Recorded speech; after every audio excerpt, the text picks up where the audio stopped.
What is the biggest myth or misconception about OSHA compliance when it comes to certification renewal? You don't have to go through the entire module again 3 years later. As a matter of fact, we actually give you a way to renew all your certifications every 3 years automatically. Just go in, print them up, print out the hands-on evaluations, and bam, you're ready to go. Yeah, I like to say on our website that we're the home of the industry exclusive free 3-year renewals. We're the only ones that do it. I've heard you say the accident doesn't have to happen to you. It can happen near you and you're still on the hook. Yeah, that's a big one. And a lot of our customers are in industrial parks or they're on job sites, construction sites. If there's an accident in the park or an accident nearby, Everybody knows the one guy in the neighborhood who runs kind of a ragtag, loosey-goosey operation. And if one of his guys gets hurt, OSHA's going to audit the whole neighborhood. Does anything stick out in your mind where you're like, oh, wow, I am really in danger in this place oh right now? yeah, we were working at Motorola, and it was a semiconductor fab from the 60s. And the roof was just covered in this maze-like structure of pipes that are like this big around and this big around and this big around. And all of them have the skull and crossbone stickers on them and the, corrosive hand thing on them. You know, I worked at that facility and I would go in the machine shop sometime and it was a spooky, I'm getting goosebumps right now thinking about it. That place was, I don't know if it was haunted, but I got the heebie-jeebies in there every time. I don't know if that place was haunted or what, but it was definitely cursed because like while I was working there, multiple people died of some freak accident. Yeah, and like while I was working there, everyone I know who worked there had like some horrific tragedy befall them while they were working in that building. It was a bad place. It had bad vibes. Now that we're talking about dangerous stuff, let's talk about the Cadillac story. The Cadillac story. And just stayed squashed to the ground. I was like, well, Steve, guess I'm buying you a new Cadillac.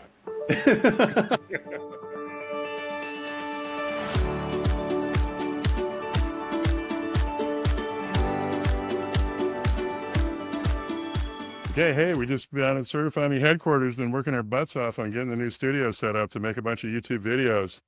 We're going to explain some myths and dispel some myths and get some stuff straight between everybody trying to figure out how to get forklift certification. And I apologize if I'm a little sweaty. Like I said, we've been working our butts off getting it going, but we're ready to go. You ready to go, Nate? Yeah, let's do it. It's funny you said myth because that was my first question is what is the biggest myth or misconception about OSHA compliance when it comes to certification renewal? Okay, the 3-year renewal. Yeah. It's really funny you bring that up, and we're going to have to do a little research and get the team to put some graphics up. But there's a handful of guys out there that are misleading the population and people that need to get forklift certification for their employees and companies that are looking for that. If they'd actually read the regulation, they would know that the only thing that's required for a 3-year reevaluation is just that, a reevaluation.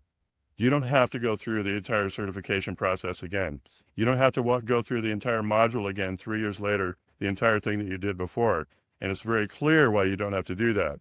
Because in the OSHA reg for forklift certification, it says very clearly, duplicate training clause. And the team's going to put a graphic up here that'll tell you exactly where to find that.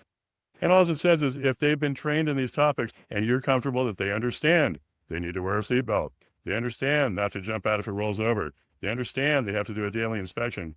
They understand that they have to have a hands-on evaluation at least every 3 years, and they got to document that process. That becomes the de facto certification. As a matter of fact, we actually give you a way to renew all your certifications every 3 years automatically. Just go in, print them up, print out the hands-on evaluations, and bam, you're ready to go. And for any OSHA audit, they'll look at them and say, oh, great, you got a 3-year renewal. Fantastic. You don't have to pay for that again. And that's why from the very beginning, when I started certifying forklift operators online, I did a ton of research and I thought about it and just read every single letter in the regulation over and over again until I had a very clear understanding of what was required. And it was apparent to me from the beginning.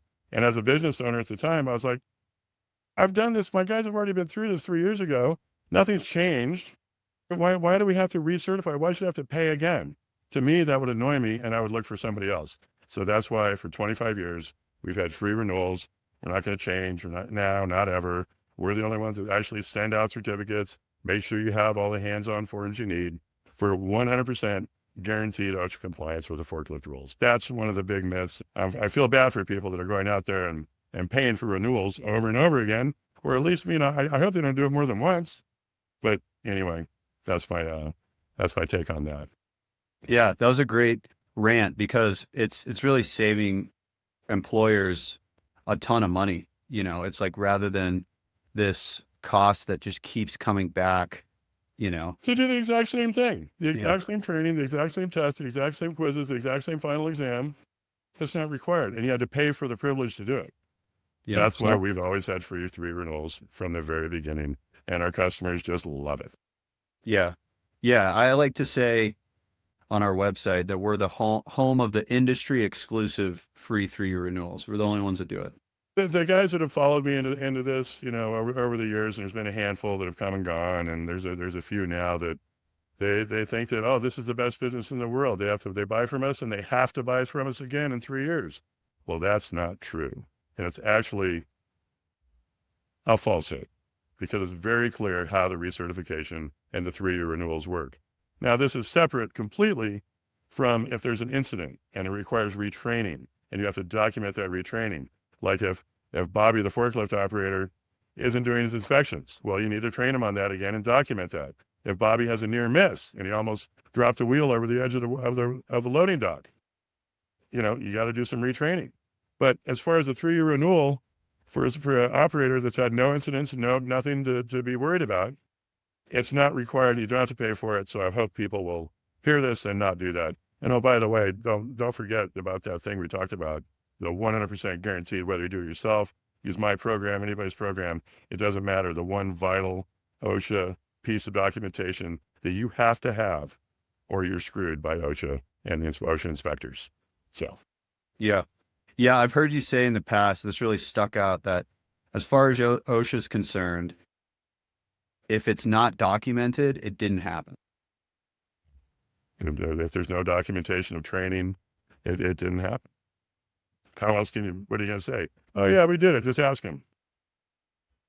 That's why we include the hands-on evaluation form and we mail certificates, which we don't have to, but it gives everyone a little bit of peace of mind because you have physical proof of compliance in the form of that paper certificate and the wallet card shipped to you automatically.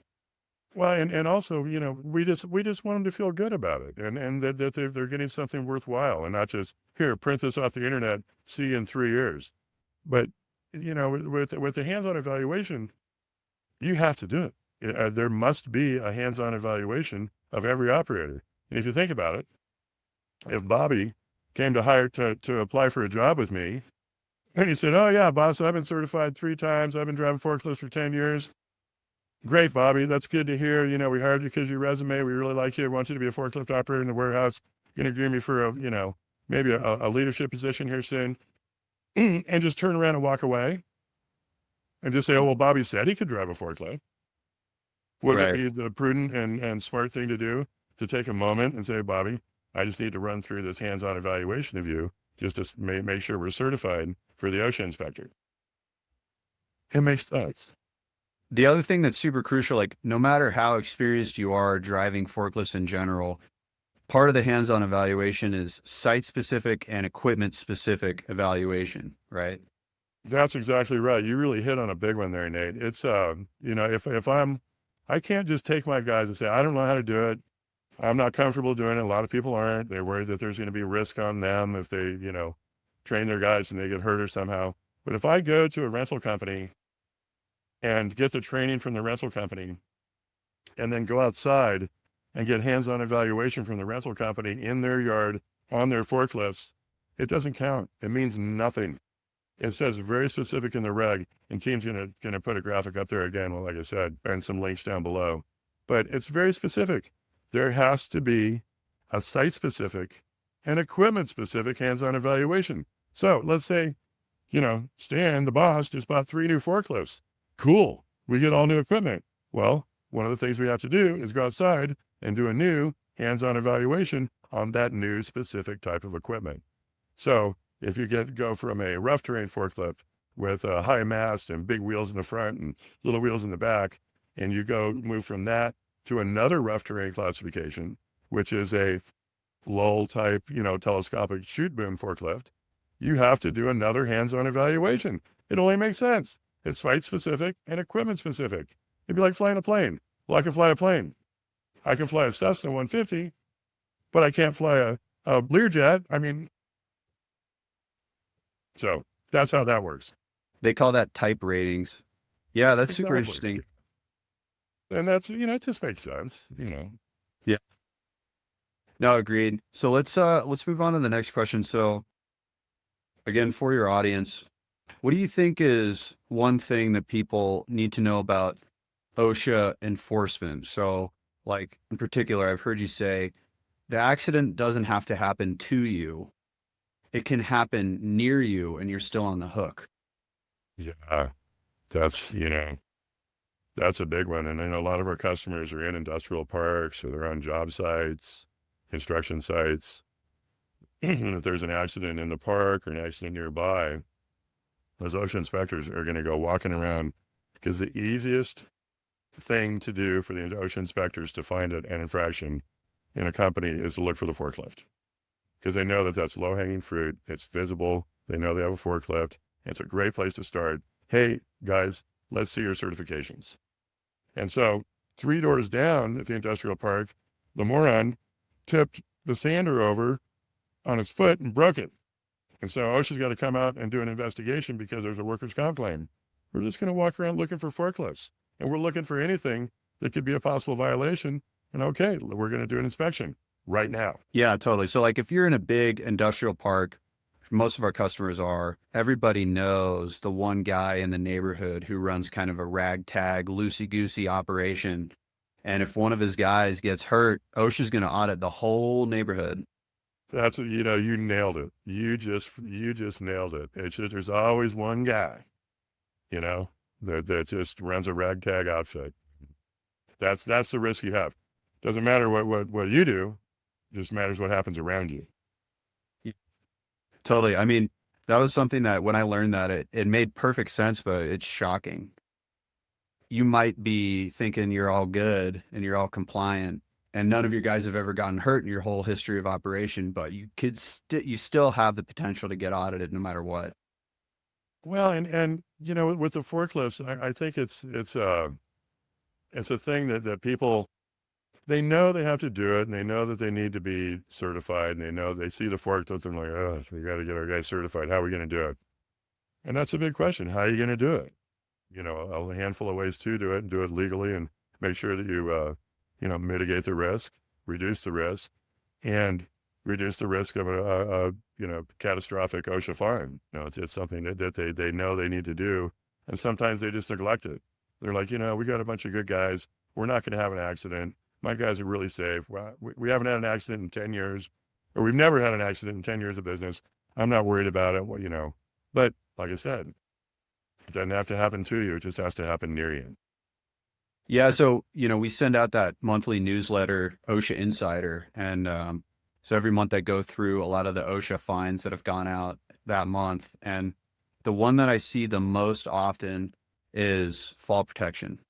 And it's always the same story. It's like a, small contractor who just hired a couple of guys. Maybe he's paying them cash and maybe they have a roofing contract. Maybe he's signed up to do something that he doesn't really know how to do. And one of his guys falls because he doesn't know fall protection. And if you're the guy, if you're the framer and you brought your rough terrain forklift to that build site and then the roofer, not even in your company, falls off the roof, that whole site's going to get audited as well. Every subcontractor on the site's going to get audited. They're going to walk around looking at everybody, shut it all down, and look for everybody's, all the safeties and certifications and training that they're required to have by law by the Department of Labor. Yeah. And the stories that make it into the news feed, they're not like minor infractions. It's repeat offenses where someone has done this a ton of times. They're going by the book and there's fractions and infractions and cost of those infractions. But they definitely have some serious infractions and some serious fines.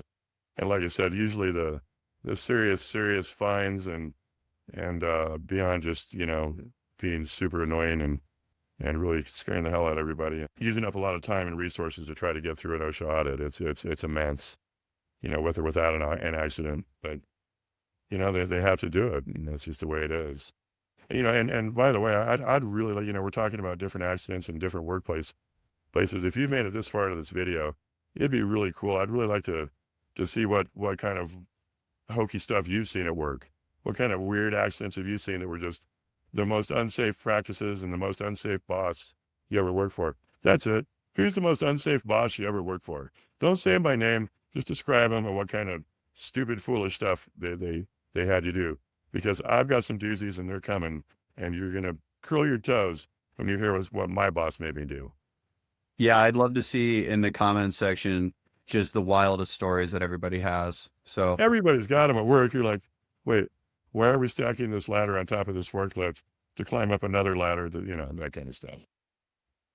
yeah, so now's a great time to move on to the next question. So you've worked on a lot of different job sites over the years in the heavy equipment industry and the demo days and the crane and rigging days. Does anything stick out in your mind where you're like, oh wow, I am really in danger in this place? Oh, yeah. Yeah. I was just thinking, you made me think of one. We were working at Motorola, and it was a semiconductor fab and from the 60s. I mean, Motorola, the big Motorola plant around the country was right here in Phoenix, Arizona. And it was right just north of the airport, and there's a big giant aquifer underneath it. And they were just dumping, who knows what they were dumping in there. And this place it became a Superfund site. And it's just, they cleaned up part of the administrative buildings. And I think some kids are actually going to school there now, which is odd. But the main manufacturing facility, they hired us to come in and move these air handlers off the roof. And the roof was just covered in this maze-like structure of pipes that are like this big around and this big around and this big around. And all of them have the skull and crossbone stickers on them and the, corrosive hand thing on them. And every single thing that we had to cross over with these 8,000-pound air handlers was just the most dangerous, most horrible stuff possible. And it was a foam roof.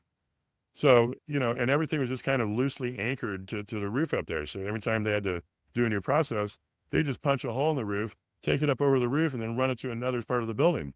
So it was just a spaghetti bowl of all this pipe, and it was just super scary. And the facility guys are going, look, man, I don't want to be up here when you guys are working, because if anything goes south, it's just, we have to evacuate the whole building. You guys are going to be dead. It's going to be really bad.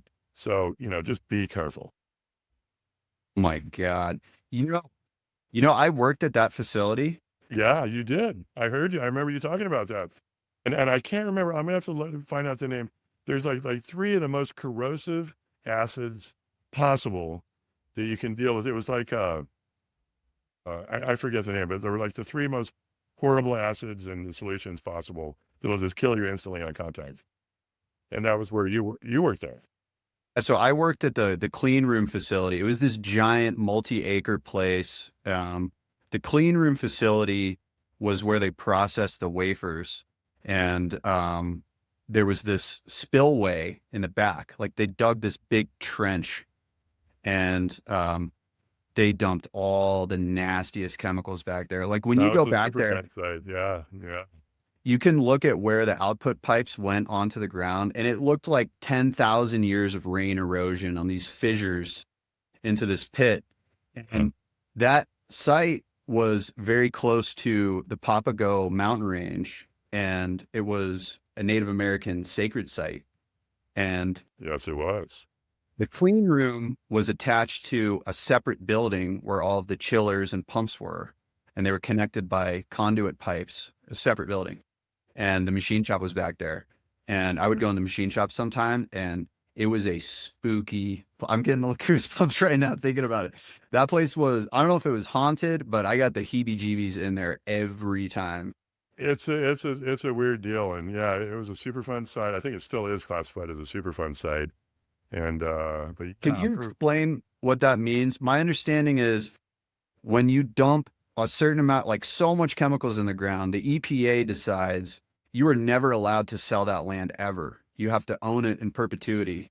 Well, there's different levels, I think, and I'm not an EPA guy. I don't know anything about that stuff, but I have been around it a little bit. But the way I understand it is there's if the feds say, okay, you've dumped so much stuff on the ground that it's unrecoverable, and that we're gonna have to we're gonna have to assist you in this recovery effort, it becomes a Superfund site. And I think the government set up a super fund so that they could help these companies do this because they really didn't know the downstream effects of some of this stuff, and they got a lot of it cleaned up.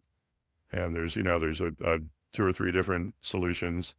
The solution to pollution is dilution. Just spread it out, make it super thin so, it doesn't register on any scale. The other one is to burn it, get the dirt, just burn it. Well, that releases all those chemicals back up into the air again.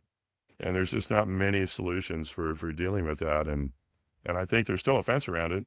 And there's, stay out.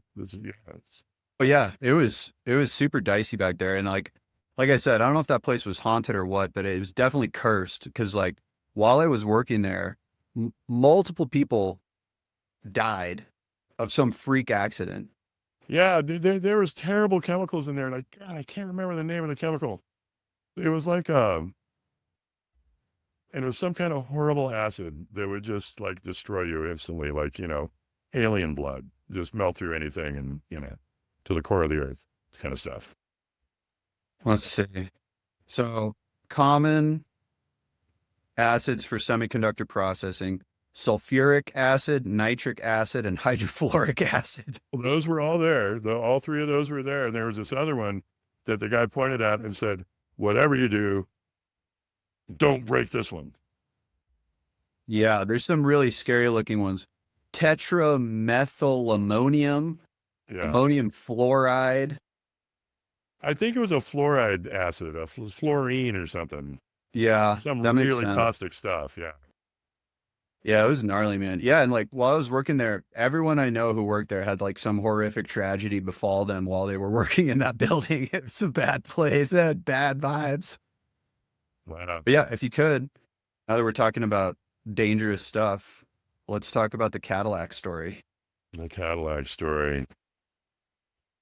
So it was 1998, and I had a neighbor right around the corner, real nice guy, older guy, had this little machine shop.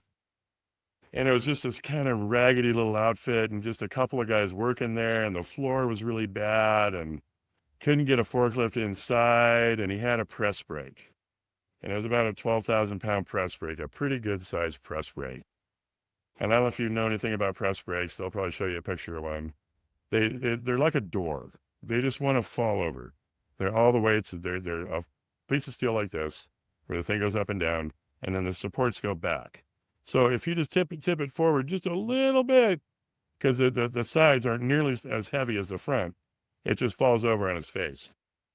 And literally, like 6 days before this job, I had changed insurance companies. Yeah, because rates had gone up, and we had grown a little bit. We were doing more business, and we were doing a little bit of different business, a lot of bigger, more intense jobs. And Steve needed some help, so I sent the guys over there. I wasn't even charging them. I was just just say, here, pay the guys cash, just I'll let them use my equipment, just do the job on a Saturday morning. Try to help Steve out. He's you're retiring, you're getting old. Great, no problem. Everything's cool. And then my guy calls me at like 9 o'clock in the morning and says, we had a little problem with Steve's. I'm like, what could be the problem? It's just a press brake. You weld the outrigger on it. We've done this 1,000 times, it's just a little process we go through to make it super stable. And once we do the process, you can drag them around. A kid can drag them around on the rollers, and, you never tip it over. Well, my guy decided to skip that part of the process and just decide to move it as it was. And that's okay if you take the time to block it and chain it and make it virtually part of the forklift. So the whole darn thing has to tip over, which is impossible. And it takes a little while to do that. Well, he skipped that step too. And as he's backing out of the door with his press brake, he had to turn it and go out the door like a couch going out a door at the same time. and he had like a millimeter to make it work. I'm like, dude, you're not going to get that thing out of there. You're going to have to put it on rollers and get it out. So he tried and tried and tried to get this thing out. Couldn't do it, couldn't do it. So he finally put it on rollers, didn't do the outrigger, didn't do the steps that he knows he's supposed to do, and started dragging it out the door and got it all the way out the door. And this guy had his brand new Cadillac parked right next to the door. There's a little covered parking. It was a shady spot. He always parked his car there every day. It was a brand new Cadillac. And Robert dumped this press brake. And press brakes are impossible to kill. It's just big, giant slabs of metal with hydraulic pumps that just bend steel. So the press brake falls over and just falls over on the front of this guy's Cadillac. I'm like, oh my God, we haven't had a claim in like 11 years. And now we got a claim for a job I'm doing for free. And, I mean, just the serendipity, just the whole thing was just all these things stacking up. And I'm like, oh my God, it's a brand new policy. What's my insurance guy going to say? So I'm like, okay, well, hopefully it's not too bad. Maybe we can fix the Cadillac. We got the press brake off. The press brake is completely unharmed. It didn't even have a scratch in the paint. And when we lifted the press brake off the Cadillac, it never occurred to me, but when it smashed down, it just went to the ground. And I thought, well, maybe it'll bounce back up with the suspension. And it just stayed down. It just broke the axles, broke the suspension, broke the spindles, broke everything, and just stayed squashed to the ground. I was like, well, Steve, guess I'm buying you a new Cadillac. So, Oh my God. things happen. That is When you least expect it. Yeah. New insurance, Yeah. job for free. No They're going to big call my deals, broker, and he's like, what? You did what? So, wait, we're not repairing equipment that you're moving that you damaged. We're repairing your customer's Cadillac? So, yeah. That is so Right, funny. not our most shining moment. I bet after that moment, Steve parked his new Cadillac far away from the door. Well, and we all learned a valuable lesson there. That's amazing. I love that story. It's one of my favorites.